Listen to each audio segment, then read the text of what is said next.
أعوذ بالله من الشيطان اللعين الرجيم بسم الله الرحمن الرحيم الحمد لله الذي نور قلوبنا بنور الإيمان وبصر عيوننا بضوء العرفان ثم الصلاة والسلام على رسول الرحمن صلوات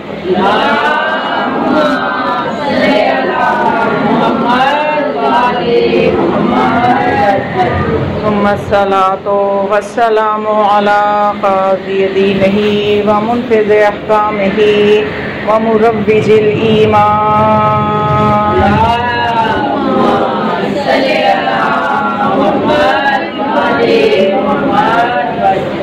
ثم الصلاة والسلام على باقي الأئمة الذين هم أمناء الرحمن بالخصوص على سيدنا ومولانا صاحب العصر والزمان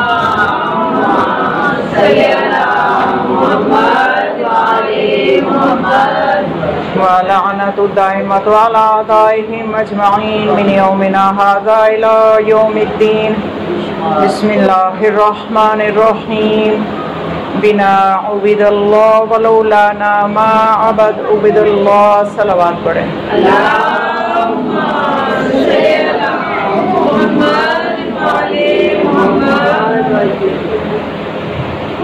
آپ سب جانتی ہیں 24 محرم الحرام ہے اور یہ ایام سجاد کا آغاز ہو چکا ہے. مولا سجاد علیہ السلام کی عظمت، ان کے مقام و مرتبہ کو جاننے کے لیے، ان کے مصائب کو جاننے کے لیے، ان کا پرسہ بی بی زہرا سلام اللہ علیہا کو دینے کے لیے آپ سب یہاں تشریف لائی ہیں. بی بی آپ کا آنا قبول فرمائیں اور آپ کی جو پریشانیاں ہیں اپنے بیٹے سجاد کے صدقے سے بی بی سب کی پریشانیوں کو دور فرمائیں. تو بس آپ یقیناً محبت اور خلوص سے اس ذکر کو سنیں گی. یہ تو ان ہستیوں کا ذکر ہے کہ جن کے ذکر پہ خدا فخر کرتا ہے اور جو خدا کی پہچان کا ذریعہ ہے، خدا تک پہنچنے کا وسیلہ ہے. امام سجاد علیہ السلام فرماتے ہیں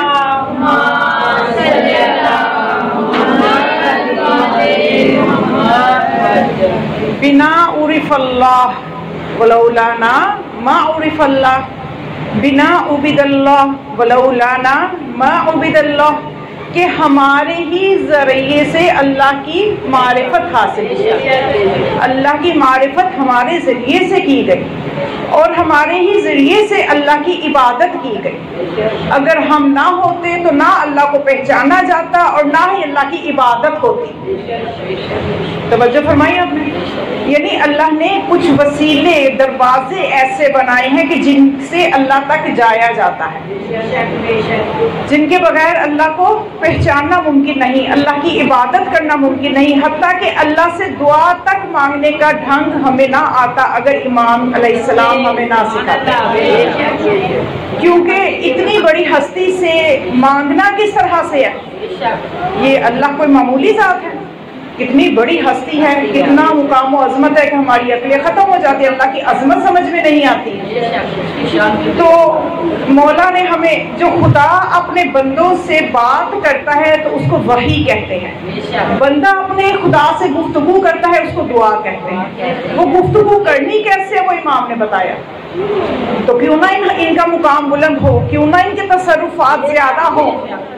تو اسی لیے ایک مرتبہ جب عبداللہ ابن عمر امام زین العابدین علیہ السلام کے پاس آیا اور آ کے کہتا ہے کہ میں نے یہ سنا ہے کہ آپ یہ کہتے ہیں کہ یونس کو، حضرت یونس نبی اللہ کو مچھلی نے اس لیے نگل لیا تھا کہ انہوں نے آپ کی ولایت کے اقرار کے لیے توقف کیا تھا، انکار نہیں کیا تھا، توقف کیا تھا، تھوڑا سا سوچ میں پڑ گئے تھے. تو اس وجہ سے اللہ نے ان کو مچھلی کے پیٹ میں وہ 40 سال تک رہے. تو کہنے لگا عبداللہ ابن عمر کہ مجھے اس بات پہ یقین نہیں آتا کہ واقعاً ایسا ہوا ہے. اب ان کے در پہ آ کے کوئی یہ کہے کہ ہمیں یقین نہیں آتا یا ان کے پاس کون سے مسئلے کا حل نہیں ہے، انہوں نے فرمایا تجھے عملاً دکھا دیتا ہوں، چلا جا۔ لکھوں تک صحرا سے گزر کے سمندر کے اس کنارے پہ پہنچ گئے۔ عبداللہ ابن عمر کو لے کے امام سجاد علیہ السلام جب وہاں پہنچ گئے تو آپ نے حکم دیا ایھا الحوت، اے وہ مچھلی جس نے یونس کو نکلا تھا، نکلا باہر نکل، وہ آئی تو آپ نے فرمایا انبئنی، خبر مجھے خبر دے کے بات ہوئی کیا تھی؟ تو وہ کہنے لگی کہ حضرت یونس نے دوڑا توقف کیا تھا تو خدا نے حکم دیا اس کو نگل لے، لیکن اس کی ہڈیاں نہ چبانا، یہ ایک دن میرے علی کی ولایت کا اقرار کر لے گا۔ تو جب اپنی آنکھوں سے دیکھا عبداللہ ابن عمر نے تو تسلیم کر لیا، یقین کر لیا کہ واقعاً آپ کی ولایت جو ہے اس کا تسلیم کرنا سب کے لیے۔ تو میں کہتی ہوں جو نبی توقف کرے تو اس کو سزا ملے، تو امتی کیسے سوچ سکتا ہے کہ ان کی ولایت کو نہ سمجھو اور عبادتیں قبول ہو جائیں؟ کیونکہ دیکھیے یہ جب واقعات ہم ان کے سنتے ہیں، ان ہستیوں کے معجزات سنتے ہیں تو ہر بندہ اپنی معرفت کے حساب سے قبول کرتا ہے، اور معرفت سب کی ایک جیسی نہیں ہے۔ بصیرت، معرفت، ایمان کے درجات ہر کسی کے اپنے اپنے ہیں۔ اصول کافی میں روایت موجود ہے کہ الایمان عشرۃ درجات، کہ ایمان کے 10 درجے ہیں۔ المقداد فی التاسعہ، مقداد جو ہے وہ 7ویں درجے، مقداد جو ہے فی الثمانیہ 8ویں درجے میں ہے۔ المقداد فی الثمانیہ، جو مقداد ہے وہ 8ویں درجے میں ہے۔ وہ ابو ذر فی التاسعہ، ابو ذر 9ویں درجے پہ ہے۔ بس سلمان فی العاشرہ، سلمان جو ہے وہ 10ویں درجے پہ ہے۔ ایمان کے درجے جب اتنے شیعہ ہونے کے باوجود امام کے ساتھ رہنے، ہمارے تو امام پڑھتے غیبت میں ہیں، باقی اماموں کے تذکرے ہم نے کتابوں میں پڑھے ہیں، تو جو ساتھ رہتے تھے ان کے ایمان میں فرق تھا۔ اور یہ ایک درجے کا فرق، آپ یہ نہ سمجھیں کہ جیسے بچہ امتحان میں نمبر لیتا ہے تو کسی کا 1 نمبر کم تو 1 نمبر زیادہ، ہم کہتے ہیں چلو جی 1 نمبر کا ہی فرق ہے کوئی بات نہیں۔ ایمان کے تو ہیں ہی صرف 10 درجے، اس میں اگر 1 درجے کا فرق آتا ہے تو روایت میں ملتا ہے کہ ابو ذر اور سلمان کے 1 درجے کا بس فرق ہے۔ اس 1 درجے کا فرق اتنا زیادہ ہے کہ جتنا زمین و آسمان کا فرق ہے، اتنا فرق ہے۔ اور خود ہمارے امام زین العابدین علیہ السلام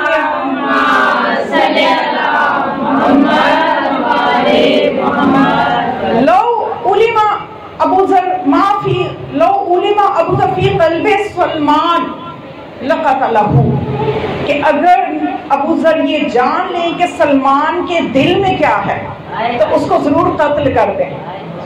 کیوں؟ اس لیے کہ وہ 1 درجے کے فرق سے جو معرفت آل محمد سلمان کو ہے وہ معرفت ابو ذر کو نہیں ہے، جو ابو ذر کو ہے وہ مقداد کو نہیں ہے۔ یہ تو بڑے بڑے لوگوں کی باتیں ہیں نا، تو آج کل ہم اپنے چھوٹے چھوٹے تھوڑی بصیرتوں کو لے کے کسی کو کافر بنا دیتے، کسی کو مقصر، کسی کو غالی، تو ان چکروں سے نکلیں۔ صرف بات اتنی ہے کہ خدا جو ہے وہ وحدہ لا شریک ہے، محمد مصطفیٰ جو ہے وہ خاتم النبیین ہے، اور علی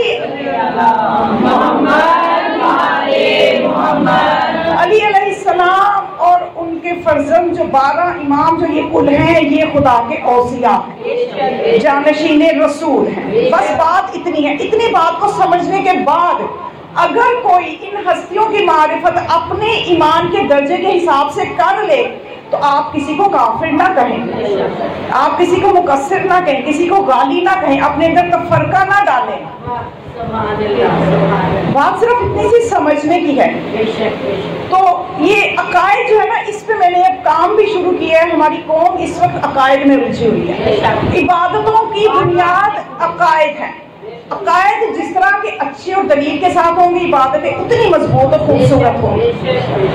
تو اس کے لیے میں نے ایک چینل بھی بنایا، میں آپ کو بتا دوں، یوٹیوب پہ سرچ کر کے سیدہ زینب عمران، میں نے پہلے بھی 1-2 مجالس میں بھی بتایا ہے، اس کو آپ ٹائپ کریں تو میرا چینل آ جائے گا، اس کو آپ سبسکرائب کریں تاکہ اس پہ جتنی میں عقائد کے حوالے سے چیزیں ڈالوں وہ آپ اس کو پڑھیں، سنیں، اس کو دیکھیں، تاکہ ہم اپنی جو ہے مضبوط عقائد کے ساتھ اچھی زندگی جو خوشنودی خدا کے مطابق کو بسر کر سکیں۔ تو ایک دوسرے کو کافر کہنے کی ضرورت نہیں ہے، ایک دوسرے کو، کیونکہ دیکھیے مولا کیا فرماتے ہیں کہ اگر ابو ذر کو پتہ چل جائے سلمان کے دل میں کیا ہے، تو آج کا مومن کیا کر رہا ہے، ذرا سا کسی میں دیکھتا ہے کہ تم تو کافر ہو، تمہارے ساتھ یہ، کیونکہ ایمان کے درجے کا فرق ہے، ہر ایک نے اپنے حساب سے سمجھنا ہے۔ اب جیسے میں نے مچھلی کا واقعہ ہی سنایا، ہر کسی نے اپنے حساب سے قبول کیا ہے، کئی طرح کے سوالات کسی کے ذہن میں آئے ہوں گے کہ، لیکن یہ ہے کہ ان کے تصرفات میں ہم نے شک نہیں کرنا۔ جو قرآن صامت ہے اس میں اللہ نے کیسی کیسی چیزیں ذکر کی ہیں، کوئی مسلمان انکار نہیں کرتا، پہاڑ میں سے اونٹنی نکل آئے کسی کو اعتراض نہیں ہے، کسی بات پہ اعتراض نہیں، سمندر پھٹ جائے، رستہ بن جائے، لشکر گزر جائے، کوئی اعتراض نہیں ہے، کئی چیزیں ہیں۔ لیکن افسوس اس بات کا ہے کہ رسول نے دونوں کی معرفت کا کہا تھا، دونوں پہ یقین کرنے کو کہا تھا، تو مسلمانوں نے قرآن کا تو احترام کر لیا، اہل بیت کو نہیں سمجھا۔ قرآن صامت جو کہتے وہ قبول ہے، قرآن ناطق جو کرے تو اعتراض ہے۔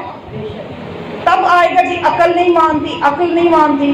تو یہ عقل جو ہے نا، اس کو ذرا ایمان کا پانی دیں تاکہ عقل کا جو ہے نا، عقل جو ہے نا یہ اچھی طرح سے پروان چڑھے، قبول کرے جو قبول کرنے والی چیزیں ہیں۔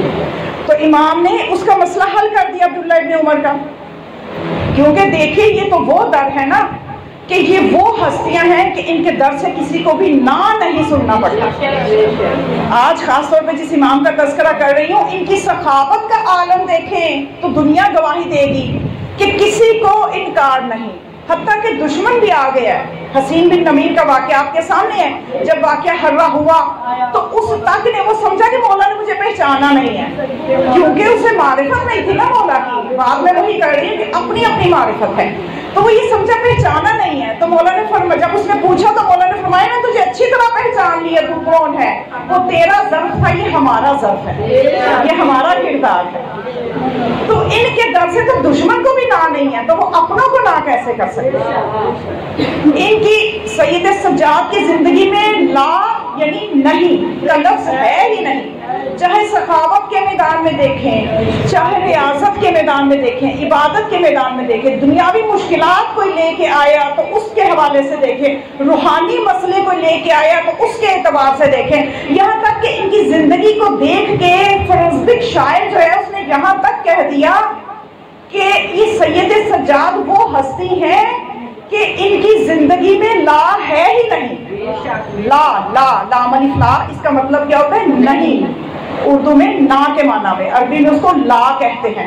تو وہ شاعر کہتا ہے کہ لو لا تشہدو، کہ اگر نماز میں تشہد نہ ہوتا، کیونکہ تشہد میں لا کہنا پڑتا ہے نا، اشہد اللہ الہ، تو وہاں پہ امام مجبور ہے لا کہنے کے لیے، وگرنہ ان کی زندگی میں لا ہے ہی نہیں۔ حتیٰ کہ آپ دیکھ لیجئے حبابہ جو کہ ایک محب تھی، اور وہ اس نے امام رضا علیہ السلام تک کا زمانہ دیکھا،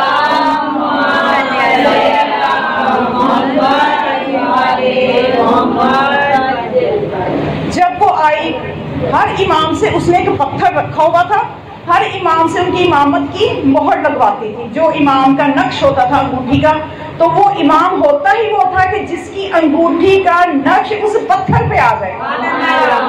اب وہ لیتے لیتے نقش جب وہ امام سجاد علیہ السلام تک پہنچی تو دیکھا تو امام جو ہے مشغول عبادت ہے، ادھر نماز ختم ہوئی، ادھر اگلی نیت ہو گئی۔ اب یہ بیٹھی دیکھ رہی تھی کہ اس نے کیا کیا کہ جو ہی امام کی ایک نماز ختم ہوئی، اندر جو وقفہ فوراً یہ چلے گی، کہنے لگی مولا میرا کام تو بہت چھوٹا سا ہے، پہلے یہ کر دے، میں دیکھ رہی ہوں آپ مسلسل عبادت کر رہے ہیں، تو میں ایک کام لے کے آئی ہوں، آپ کو پتا ہے کہ میرے پاس جو پتھر ہے اس پہ میں نے آپ کا جو ہے وہ امامت کے جو ہے نشان اس پہ لینا ہے، کام اتنا لمبا نہیں ہے، آپ کر دیں، میں اب ضعیفہ ہو چکی ہوں تو اب میں اتنا بیٹھ نہیں سکتی۔ تو امام نے نظر کرم ڈالی اور فرمایا کہ کیا تم نے کہا اے بابا کہ تم ضعیفہ ہو گئی ہو؟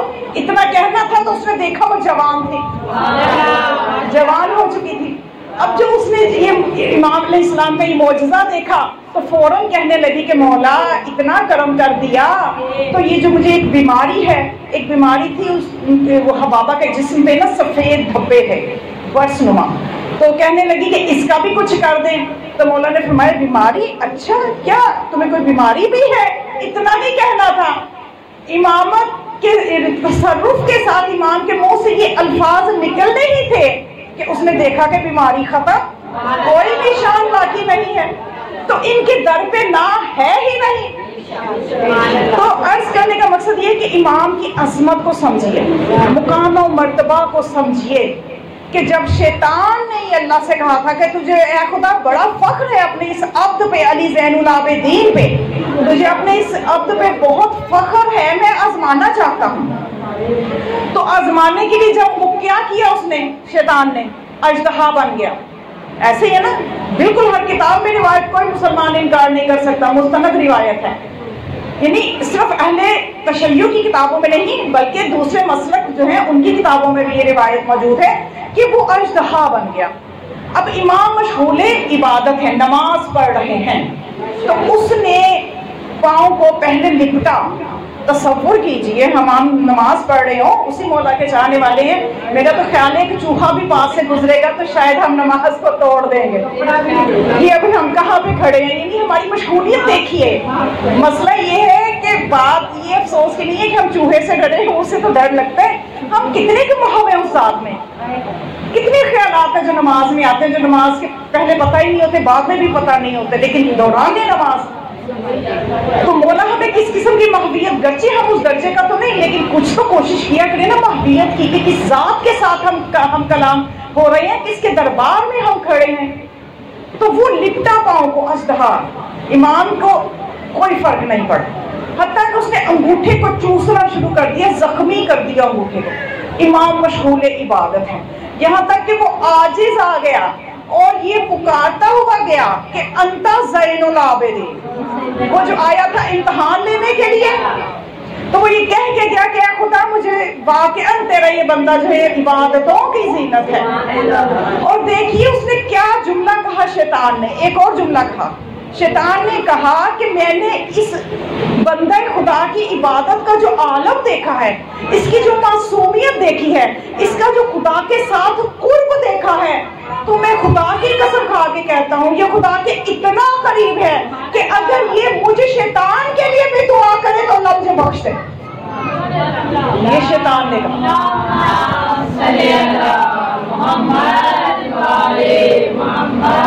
اتنی یعنی شیطان کو معرفت ہو گئی، اور آج ہم ان کے چاہنے والے۔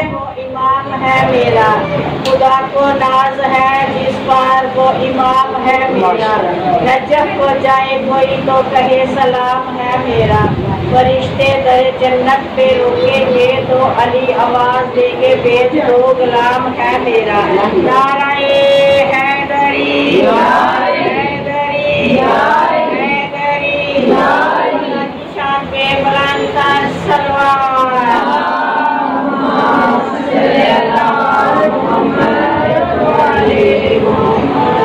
یعنی امام علیہ السلام کے مقام و منزلت کو شیطان تک سمجھ گیا، اور اگر آج کا مومن یہ کہے پتہ نہیں دعا قبول ہوگی ان کے وسیلے سے، پتہ نہیں یا نہیں ہوگی، یہ ہماری یقین کی کمزوریاں ہیں، یہ ہماری ان کو عظمت کو سمجھنے میں ہماری معرفت کی کمزوریاں۔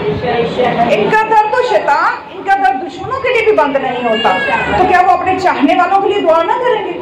یقیناً کریں گے، اور ان کے در سے ہمیں وابستہ رہنے کی ضرورت ہے۔ تو مومنات امام علیہ السلام کی عبادت پہ بات کریں، ان کی سخاوت پہ، ان کی دعاؤں پہ، ان کے حقوق العباد انہوں نے کس طرح سے، اور انہوں نے اپنے بابا کے مقصد کو جو ان کے حالات کے تقاضے تھے ان کو پورا کرتے ہوئے کیسے بچایا ہے، کہ آج ہماری نسلیں جیسے مرضی اداروں میں پڑھیں، جہاں مرضی تعلیم لیں، جتنے مرضی دنیا ان کے دماغوں میں کوشش کرے کہ ہم شیطانیت کو بھر دیں، لیکن جب وہ فرش عذاب پہ آتی ہے تو سارا پانی پھر جاتا ہے شیطان کی محنت میں۔ فرش عذاب پہ آ کے وہ بچے بچیاں بیٹھتے ہیں، وہ سنتے ہیں، مولا کا ذکر سنتے ہیں، خدا کا ذکر سنتے ہیں، نورانی آیات کی تلاوت کی جاتی ہے۔ تو یہ منبر، یہ عزاداری ہمیں کس کے صدقے سے ملی؟ کس نے بچایا اس عزاداری کو ہم تک؟ کس نے پہنچایا؟ دو زینتوں نے، ایک باپ کی زینت زینب نے، ایک عبادتوں کی زینت زین العابدین نے اس منبر کو پہنچایا ہم تک تاکہ ذکر کیا جائے اور اس منبر سے زینت اس مجلس کو دی جائے مولا علی کے فضائل سے، اس مجلس کو مزین کیا جائے مولا علی کے فضائل سے۔ اور جو ایک بابا کی زینت ہے، ایک عبادتوں کی زینت ہے۔ بس تھوڑا سا بچوں کے لیے میں چاہتی ہوں، اس وقت آپ دیکھیے کہ یہ عزاداری جو پہنچی ہے اس پہ کتنی محنت ہوئی ہے سید سجاد کی، کتنی محنت ہوئی ہے مخدرات عصمت کی۔ اب سمجھ میں آتا ہے کہ جس وقت تھوڑا سا آپ کے ذہان عالیہ کو میں لے کے جاؤں گی اس ماحول کی طرف کہ جب دربار یزید تھا اور سر حسین وہاں موجود تھا۔ ابھی میں مسائل کی طرف نہیں آ رہی، تھوڑا سا بچوں کو میں نے بتانا ہے کہ یہ عزاداری کی قیمت کیا ہے، یہ کتنی قیمتی ہے، اس کی قدر کریں، اس کی معرفت حاصل کریں۔ تو وہ جب سر حسین تھا نا تو یزید کیا کر رہا تھا سر اقدس سے؟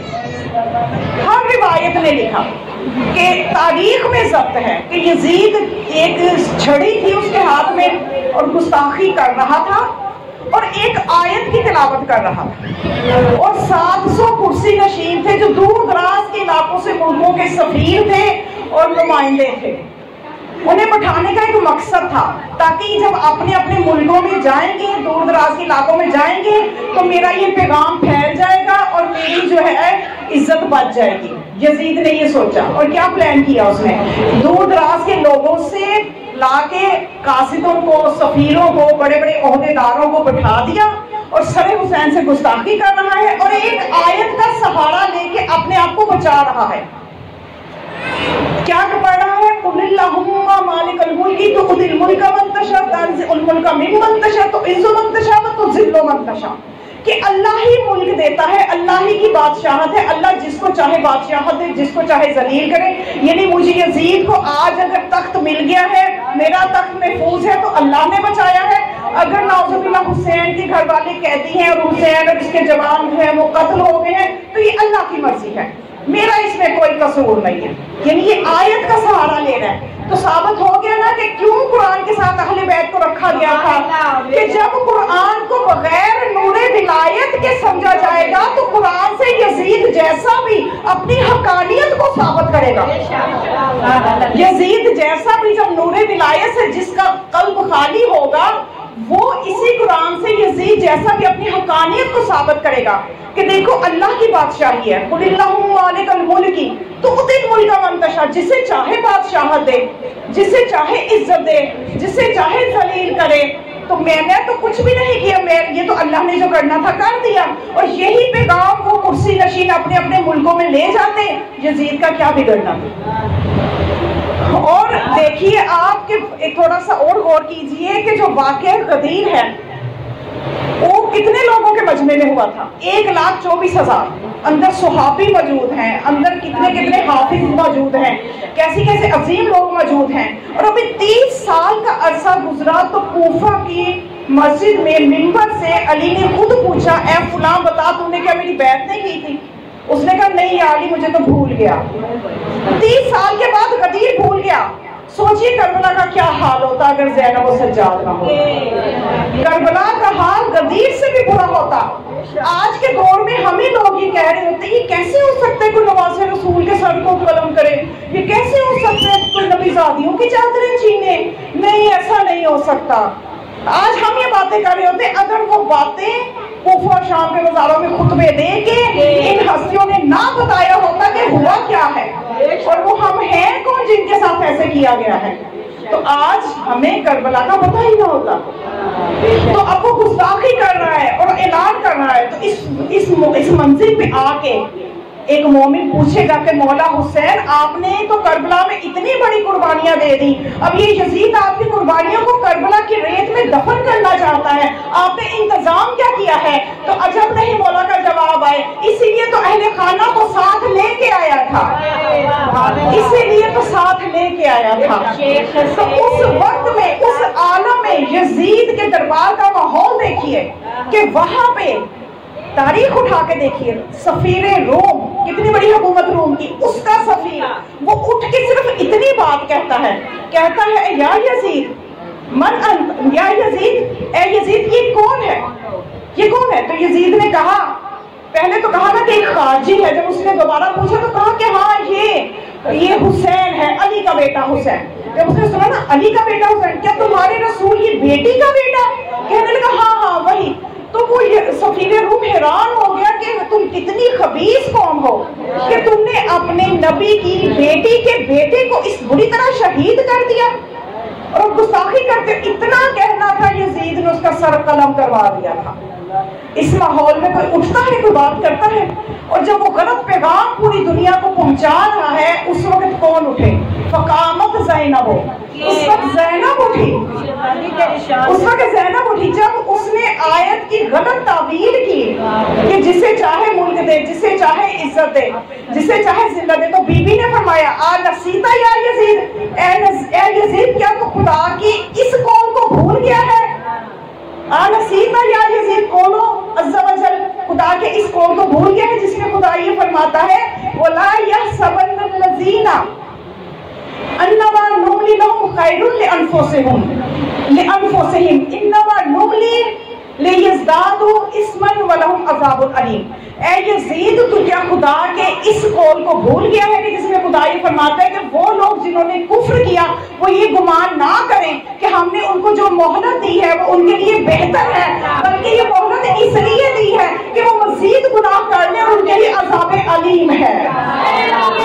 زندہ باد حسینیہ، زندہ باد یزیدیہ، مردہ باد یزیدیہ، مردہ باد اہل بیت لانا حیدری، حیدری، حیدری، بلند تر صلوات، اللہم صلی علی محمد۔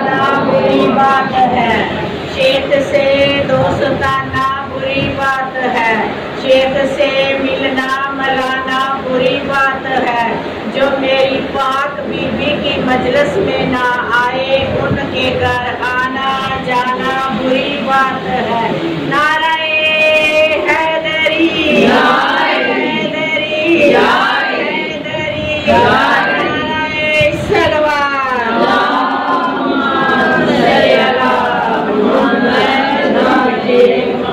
بنت علی نے لہجہ علی میں قرآن کی آیت سے ہی جواب دیا کہ جن لوگوں نے کفر کیے وَلَا يَحْسَبَنَّ الَّذِينَ كَفَرُوا، کہ جن لوگوں نے کفر کیا وہ یہ نہ سوچیں اِنَّمَا نُمْلِي لَهُمْ خَيْرٌ لِأَنفُسِهِمْ کہ جو انہیں مہلت دی گئی ہے یہ ان کے لیے بہتر ہے، بلکہ یہ مہلت اس لیے دی گئی ہے کہ وہ مزید کفر میں کفر کر لیں اور بالآخر ان کے لیے عذاب علیم ہے۔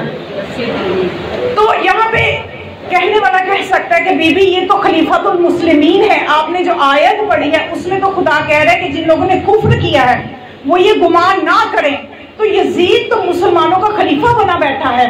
تو بی بی فرمائیں گی اسی لیے تو اس آیت کو پڑھا ہے تاکہ دنیا کو پتہ چل جائے کہ یزید کے چہرے پہ جو اسلام کا نقاب ہے وہ اتر جائے اور پتہ چل جائے کہ یزید مسلمان تو کیا، مسلمانوں کا خلیفہ تو کیا، بلکہ یزید وہ کافر ہے جس کو اللہ نے مہلت دی ہے۔ اسلام کا نقاب اس کے چہرے سے بی بی نے اتارا، اور سید سجاد نے اس کفر یزید پہ مہر امامت لگائی۔ جب تک امام کی مہر نہ لگ جائے کام پکا نہیں ہوتا۔ گرچہ بی بی نے بہت اچھی دلیل دی اور اس کا چہرے سے اسلام کا نقاب اتار دیا، لیکن مولا نے بھی پھر مہر امامت لگا کے کام پکا کر دیا کہ یہ واقعہ یزید کافر ہے۔ ایسے ماحول میں امام نے دربار شام میں جو خطبہ دیا ہے، صرف آپ لوگوں کی تھوڑی سی ذہنی بیداری کے لیے میں چاہتی ہوں اس خطبے سے بھی ہم استفادہ کرتے ہوئے امام کے مقام و منزلت کو سمجھنے کی کوشش کریں۔ کوشش ہی کر سکتے ہیں، ان ہستیوں کو ہم حتمت سمجھ نہیں سکتے، ان کا مقام عظمت کیا ہے سمجھ نہیں سکتے۔ تو اب ایسے ماحول میں آپ دیکھیے شام کا ماحول کیا تھا، کہ جہاں پہ ممبروں سے مولا کائنات پہ، امیر کائنات پہ تبرہ کیا جاتا تھا، اور معاویہ نے، حاکم شام نے ایسے ایسے طریقے استعمال کیے علی کے خلاف کرنے کے لیے کہ آپ یقین کیجئے کہ جو قافلے شام آ رہے ہوتے تھے نا، تاریخ میں دیکھیے، ان کو پہلے لوٹا جاتا، اور لوٹنے کے بعد انہیں کہا جاتا یہ علی تھا جو اپنے بندوں کے ساتھ آیا اور تمہیں لوٹ کے چلا گیا۔ اب یہ دربار حاکم شام میں جاتے، روتے پیٹتے، تو ان کا سامان ان کو واپس کیا جاتا۔ اب وہ جو قافلے کے جن کا لوٹا ہوتا تھا وہ حاکم شام کو دعائیں دیتے اور علی کے لیے نعوذ باللہ دعائیں دے رہے ہوتے۔ یہ ماحول تھا شام کا۔ ایک اور واقعہ سے اشارہ کروں کہ ماحول کیا تھا، کہ شام میں ہی ایک شخص نے، اب امام جو ہے قیدی ہیں، مستورات قیدی ہیں، ان کی یہ حالت ہے، اور مشہور یہ کر دیا، یہ وہ خارجی تھے جنہوں نے خلیفہ وقت کے لیے بغاوت کی، خلیفہ وقت کو فتح ہوئی اور باغی جو ہے ان کو قید کر لیا گیا۔ تو ہر شخص ان پہ پتھر پھینکنا ثواب سمجھتا تھا، یہ تاریخ ہے۔ حتیٰ ایک شخص نے ایک پتھر اٹھایا، اب امام کی طرف پھینکا، امام پہ یہ الفاظ پتہ نہیں ہم لوگ کیسے زبان پہ لے آتے ہیں، بس خدا ہمیں توفیق دے کہ حق کو بیان کرنے کے لیے الفاظ دہرانا پڑتے ہیں۔ تو امام کے ساتھ اس نے جب یہ گستاخی کی اور ساتھ یہ کہا اس شخص نے، اچھا ہوا اللہ نے آپ کے ساتھ ایسے کیا۔ تو امام نے یہ جگہ جگہ خطبے نہ ہوتے، آج یہ عزاداری کہاں ہوتے، امام نے اسی وقت اس شخص سے کہا بآواز بلند کہ یا شیخ اقرأت القرآن، کیا تم نے قرآن پڑھا ہے؟ کہنے لگا کیوں نہیں، مسلمان ہوں، قرآن تو میں پڑھتا ہوں۔ امام نے پوچھا اقرأت هذه الآیہ، کیا تم نے یہ آیت پڑھی ہے؟ ما اسألکم علیہ اجر الا المودۃ فی القربہ، کہ اجر رسالت عطا کرو، میری جو قربہ ہے ان سے مودت کرو۔ تو فرمایا وہ قربہ ہم ہیں۔ پھر پوچھا کیا تم نے یہ آیت پڑھی ہے؟ تو آتے ذی القربہ حقہ، کہ جو قرابت دار ہیں انہیں ان کا حق دے دو، وہ قرابت دار ہم ہیں۔ وہ شخص حیران ہوتا چلا جا رہا ہے۔ پھر امام نے فرمایا یہ والی آیت پڑھی ہے انما یرید اللہ لیذھب عنکم الرجس اہل البیت ویطہرکم تطہیرا، کہنے لگا پڑھی ہے۔ فرمایا وہ اہل بیت ہم ہیں۔ اب اس کو یقین نہیں آیا، وہ کہنے لگا قسم کھائیں کہ وہ آپ ہی ہیں۔ امام نے فرمایا تاللہ لنحنہم، اللہ کی قسم وہ اہل بیت ہم ہی ہیں، وہ قرابت دار ہم ہی ہیں۔ جب اس نے یہ سنا تو اس نے اپنے سر سے امامہ اتارا، امام کے قدموں میں گرا اور کہتا ہے کہ مولا کیا میری توبہ قبول ہو سکتی ہے؟ یہ وہ اسلام، یہ وہ حقیقت ہے جو کوفہ شام کے بازاروں میں امام بتاتے چلے آ رہے ہیں۔ اور پھر یہ جو منبر ہمارے حوالے کیا، اس منبر کے بھی کچھ اصول اور آداب ہیں جو مولا نے ہی سکھا دیے۔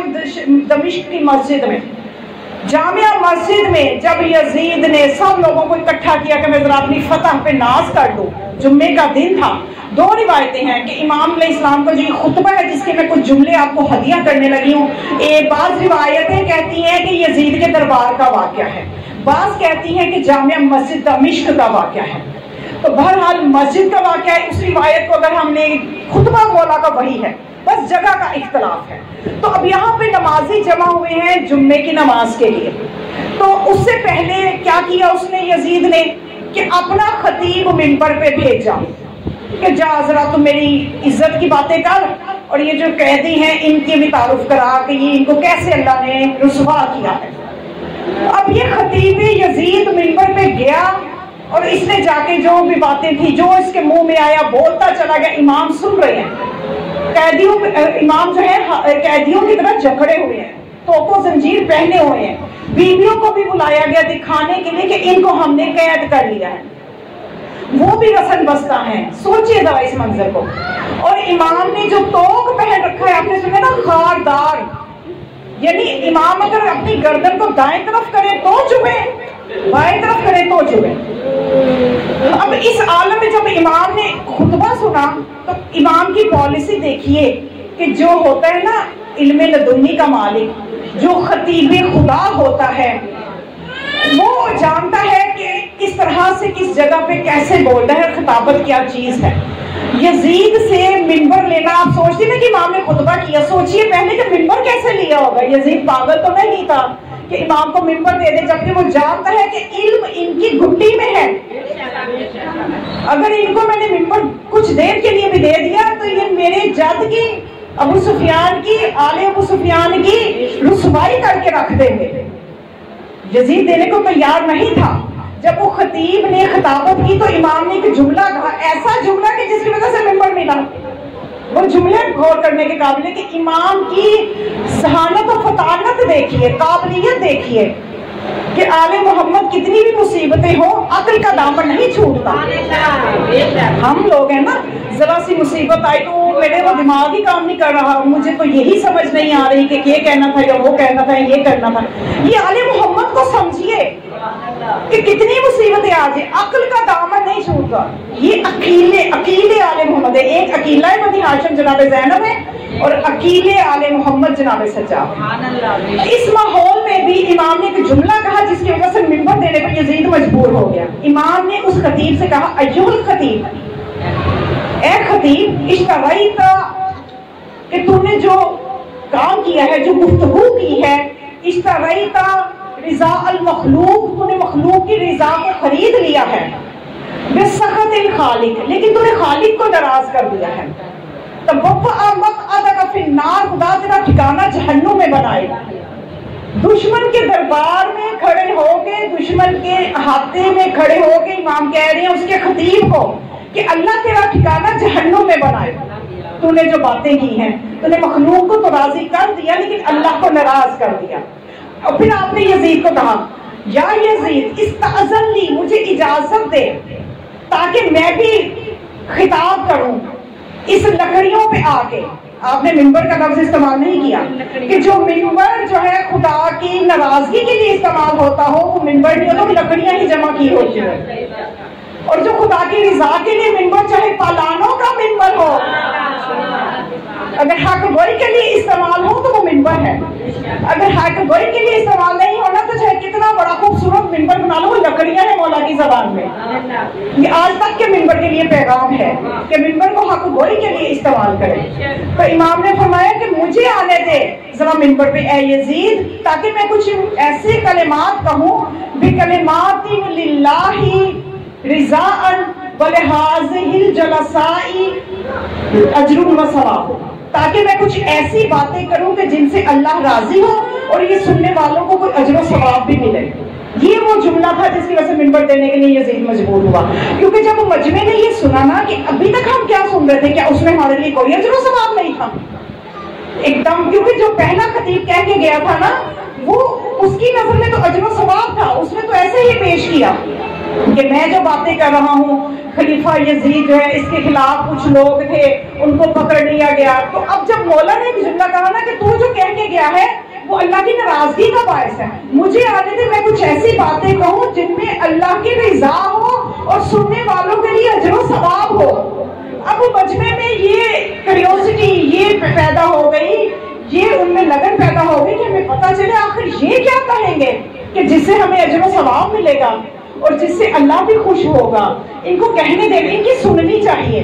اب یزید انکار کر رہا ہے, مجمع مجبور کر رہا ہے کہ نہیں یزید ہم نے سننا ہے, یہ کیا کہنا چاہتے ہیں, اس قیدی کو بھیج دے, اس کو خطاب کرنے دے. جب پریشر یزید پہ ہوا تو امام ممبر پہ آئے.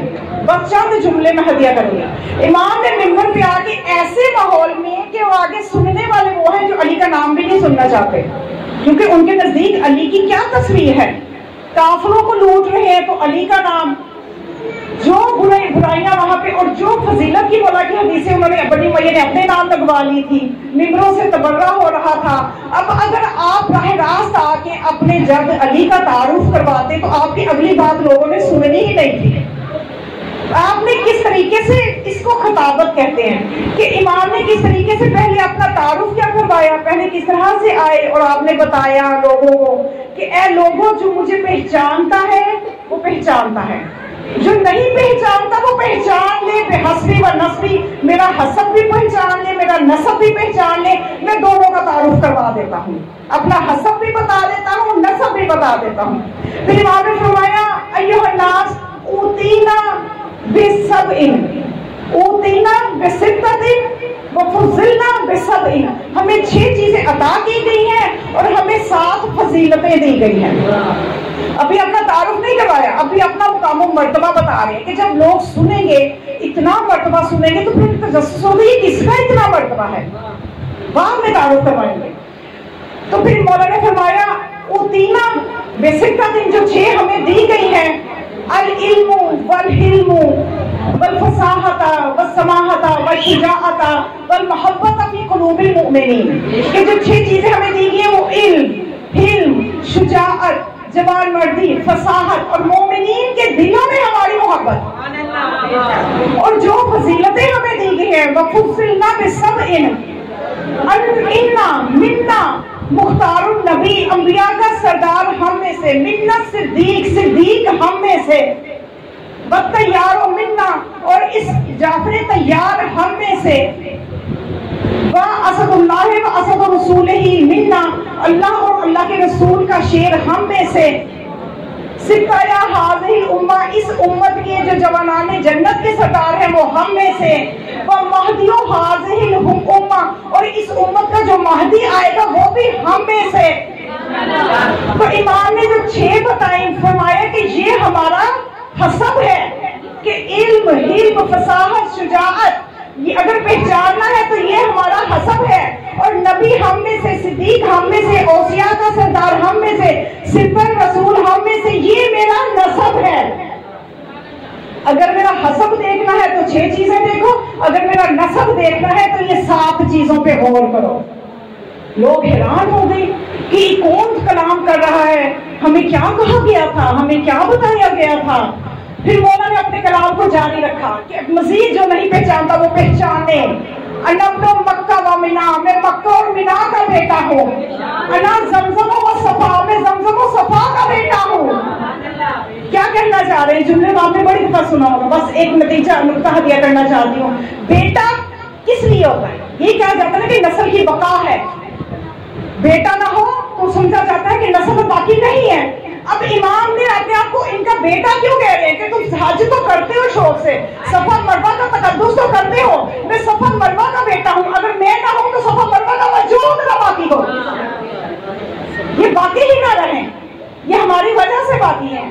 اور یہ وہی انداز ہے جو مجھے تو یاد آتا ہے کہ حدیث قصہ میں ذرا اپنی توجہ کیجیے، بس آپ کی منزل مسائل کی طرف آ رہی ہوں، بس آپ کی شوق سماعت کو دیکھتے ہوئے میں کچھ چیزیں ہدیہ کر رہی ہوں کہ امام نے فرمایا کہ دیکھیے جب وہ حدیث قصہ کا منظر ذرا ذہن میں لائیے کہ امام کے خطبے کے ملکوتی الفاظ کی قدر و قیمت آپ کو پتہ چل سکے کہ حدیث قصہ میں اللہ کیا فرماتا ہے کہ جب جبرائیل نے کہا تھا ومن تحت القصہ کہ اے خدا زیر قصہ کون ہے، تو خدا نے کیا فرمایا تھا؟ ہم اہل بیت النبوہ، یہ اہل بیت نبوت ہے، اہل بیت نبی نہیں کہا تھا کہ یہ نبی کے اہل بیت ہے، نہیں نبوت کے اہل بیت ہے۔ توجہ فرمائیں، اہل بیت النبوہ یہ نبوت کے اہل بیت ہے۔ معدن الرسالہ یہ رسول کا خزانہ نہیں ہے، رسالت کا خزانہ ہے، رسالت کی کان ہے۔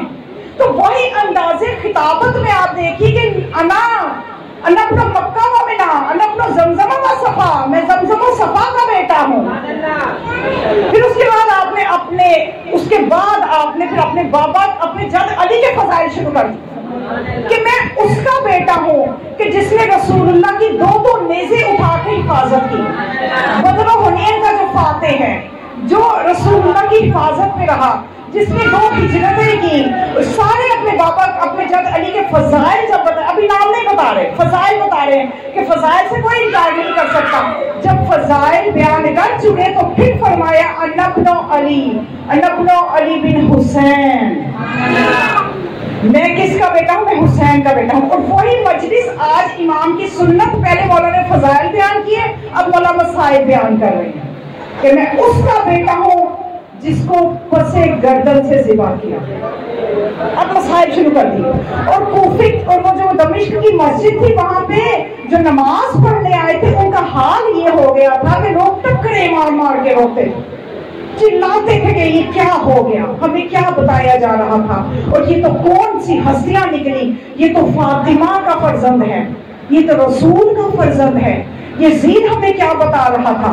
یہاں تک کہ بتایا جاتا ہے کہ ماحول محفل کا اتنا خراب ہو گیا کہ یزید نے اذان دلوا دی، وقت سے پہلے اذان دلوا دی. تو جب اذان میں یہ جملہ آیا اشہد ان محمد رسول اللہ، تو امام نے اس سے مؤذن سے کہا رک جا، اور یزید کی طرف رک کر کے کہا کہ یزید بتا یہ محمد تیرا جد ہے یا میرا؟ یزید اگر تو کہتا ہے یہ تیرا جد ہے تو جھوٹا ہے اور فاسق ہے، اور اگر مان لے پھر کہ یہ میرا جد ہے تو پھر بتا کہ میرے بابا کو کیوں شہید کیا گیا، کیوں ہماری مستورات کو قیدی بنایا گیا، کیوں ہماری حرمت کو پامال کیا گیا. جب یہ سوال اٹھائے ہیں نا امام نے مسجد میں، تو اس وقت جو نماز پڑھنے آئے تھے وہ نماز تو کیا ہی یاد رہتی، لوگوں نے مسجد کو چھوڑ دیا یزید پہ لعنت بھیجتے ہوئے، اور اس کے جو محل تھا اس پہ حملہ کرنے کے لیے تیار ہو. یہ وہ تاریخ ہے، اور یہ وہ محنت ہے سید سجاد کی، اور یہ وہ انداز مجلس کا ہمیں امام کے صدقے سے ملا ہے. پہلے مولانا نے فضائل بتائے، اپنا تعارف کروایا، پھر بتایا کہ مجھے پہچانو میں حسین کا بیٹا ہوں، وہ حسین کہ جس کو کربلا میں جس کے سر کو تن سے پشت کی طرف سے جدا. دیکھیے کتنا عرصہ ہو گیا قیدوں میں، سفروں میں، بازار شام و کوفہ کے بازاروں سے سفر کرتے کرتے کتنے وقت گزر گیا، لیکن مولا کے دل سے وہ حسرت نہیں گئی. آج موقع ملا تو امام نے بتایا میں اس کا بیٹا ہوں کہ جس کا لاشا پہ گھوڑوں کا پتہ. مولا کو حسرت تھی کہ میں اپنی باپ کے لاشے کو، کہ مولا نے فرمایا میں اس کا بیٹا ہوں جس کی لاش کو قربان کیا گیا. جب یہ ساری مصیبتیں سنی تو پھر لوگوں کو پتا چلا کہ یزید نے کیا کیا ہے اور ہمیں بتایا کیا گیا تھا. مومنات، ہم تو عزاداری کرتے ہیں، عزادار بنے رہتے ہیں 2 مہینے یا 2.25 مہینے. امام علیہ السلام ساری زندگی عزادار بنے، اور اس عزاداری میں بھی امام نے پیغام دیا، اپنی منصب امامت کو نبھاتے رہے، اپنی امامت کی ذمہ داریوں کو بتاتے رہے. بہت روتے تھے نا سید سجاد، آپ نے یہی سنا، بہت روتے تھے، اور یہی بات مدینے والے بھی سوچا کرتے تھے کہ آخر یہ سجاد اتنا روتے کیوں ہیں، مولا آپ اتنا کیوں روتے ہیں. ہر کوئی آ کے پوچھتا، یہاں تک کہ جب مولا کی کیفیت دیکھی نا کہ مولا بہت روتے ہیں، تو یہ مدینہ جو پورا مدینہ تھا یہ تو یزید کی بیعت کر کے بیٹھا ہوا تھا. یہ امام کا گریہ ہے جس نے ان کو جہنم سے بچایا اور یزید کی بیعت سے نکالا. کہ وہ مدینے کے لوگ جب دیکھا نا مولا بہت روتے ہیں تو کہنے لگے، ایک دفعہ ایک وفد مدینے سے تیار ہوا کہ ہم شام جا کے دیکھتے ہیں آخر ہوا کیا تھا، آخر ہوا کیا تھا جو سید سجاد اتنا روتے ہیں. مدینہ سے ایک وفد تیار ہو کے جب شام گیا، دیکھا کہ یزید شراب بھی پیتا ہے، ہر برائی میں مبتلا ہے. تو انہوں نے جب یہ حال دیکھا اور مدینے آ کے لوگوں کو بتایا کہ ہم جس کی بیعت کیے بیٹھے ہیں اس کے تو یہ حالات ہے، اور سید سجاد جو روتے ہیں ان کے ساتھ ہوا کیا تھا. یہ احوال کا سننا تھا کہ مدینے والوں نے یزید کی بیعت کو توڑ دیا، اور اب انہوں نے یہ ارادہ کر لیا کہ ہم یزید کی بیعت میں نہیں رہیں گے. جب یہ انقلاب مدینے میں آیا تو پھر یزید ملعون واقعہ ہر آپ کے ذہنوں میں ہوگا کہ اس نے مدینے کی عصمت، مدینے کو تاراج کیا، مدینے کو لوٹا اور حلال کر دیا اپنے لشکر کے اوپر 3 دن کے لیے. بہرحال ابھی وہ میرے موضوع میں نہیں ہے، لیکن یہ سید سجاد کا گریہ ہے جس نے مدینے والوں کو جہنم سے بچایا اور یزید کی بیعت سے نکالا. اور امام اسلام نے ساری عمر عزاداری کی ہے، ساری عمر عزاداری کی ہے. مومنات، کتاب مودت القربہ میں مجالس مرضیہ میں بھی روایت موجود ہے کہ جب یوم قیامت ہوگا، اذا کان یوم القیامت، کہ جب یوم قیامت ہوگا تو ایک ندا آئے گی، یا اہل المحشر، اے اہل محشر، خضوا ابصارکم ونکسوا رؤوسکم، اپنی آنکھوں کو بند کر لو، اپنے سروں کو جھکا لو، حتی تجوز فاطمہ الزہرا، یہاں تک کہ فاطمہ زہرا گزر جائے. یعنی آدم سے لے کے آخری نبی تک سب سے کہا جائے گا کہ اے آدم، اے عیسیٰ، اے موسیٰ، اے ابراہیم، سب نظروں کو جھکا لو، آنکھوں کو بند کر لو، سروں کو جھکا لو. حتیٰ کہ محمد مصطفیٰ سے بھی کہا جائے گا، علی مرتضیٰ سے بھی کہا جائے گا. تو اس وقت محمد یہ پوچھیں گے کہ اے اللہ فاطمہ میری تو بیٹی ہے، میرے سے کیسا پردہ، میں کیوں اپنی نظروں کو بند کر لوں؟ علی پوچھیں گے فاطمہ میری تو بیوی ہے، تو خدا کہے گا فاطمہ جس رنگ میں آ رہی ہے تم سے برداشت نہیں ہوگا۔ جناب سید آگے ایک ہاتھ میں اپنے حسین کا خون بھرا کرتا ہوگا، ایک ہاتھ میں عباس کے کٹے بازو ہوں گے، اور ایک روایت میں ملتا ہے کہ بیوی کے ہاتھوں میں محسن کا لاشا ہوگا، ایک روایت میں ہے علی اصغر کا لاشا ہوگا۔ اس عالم میں یہ بیوی محشر میں جب وارد ہوگی تو کہے گی عرش کے پاس جا کے کہ اے خدا بتا میرے ان بچوں کا کیا قصور تھا، میری اولاد کا کیا قصور تھا، میرے حسین کی کیا خطا تھی جو اس طرح سے بھوکا پیاسا ذبح کیا گیا، اے خدا میری بچیوں کا کیا قصور تھا کہ کوفہ شام کے بازاروں میں سر پناہنا پھرایا گیا۔ جب بیوی مقدمہ پیش کرے گی تو حاطب سے آواز آئے گی کہ حسین کو بلاؤ کہ مقدمے کی گواہی دے، اس فیصلے کے لیے گواہ چاہیے۔ جب حسین کو بلایا جائے گا تو مولا فرمائیں گے کہ میں کربلا میں اکیلا تو نہیں لوٹا، میں اکیلا تو نہیں تھا، میرے ساتھ میری بہنیں بھی تھیں۔ پھر ندا آئے گی مستورات مخدرات کو بلایا جائے، زینب ام کلثوم، سکینہ ام فروا، ان سب کو بلایا جائے۔ جب جناب زانیہ زہرا کے پاس جا کے کہا جائے گا کہ بی بی آئے اور آ کے گواہی دیں تو بی بی فرمائیں گے میں اکیلی تو نہیں لڑی، میرے ساتھ میرا بیٹا سجاد بھی تھا۔ جناب سید سجاد کو جب بلایا جائے گا تو امام فرمائیں گے میں اسی انداز سے محشر میں وارد ہوں گا جس انداز سے کربلا سے کوفہ کی طرف روانہ ہوئے تھے، اسی طرح بھیگ جاوا اونٹوں پہ مستورات کو جس طرح سوار کروایا گیا تھا۔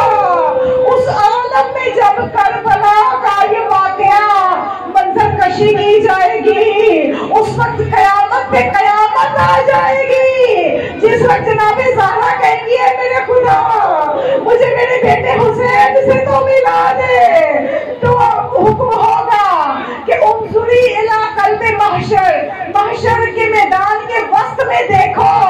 جب زہرا وسط کے میدان میں میدان محشر کے وسط میں دیکھے گی تو ایک ایسے جسم کو دیکھے گی، امام حسین علیہ السلام کھڑے ہوں گے لیکن ان کے جسم اقدس میں سر نہیں ہوگا، بغیر سر کے ایک بدن کو جو دیکھے گی تو بیوی غش کر جائے گی۔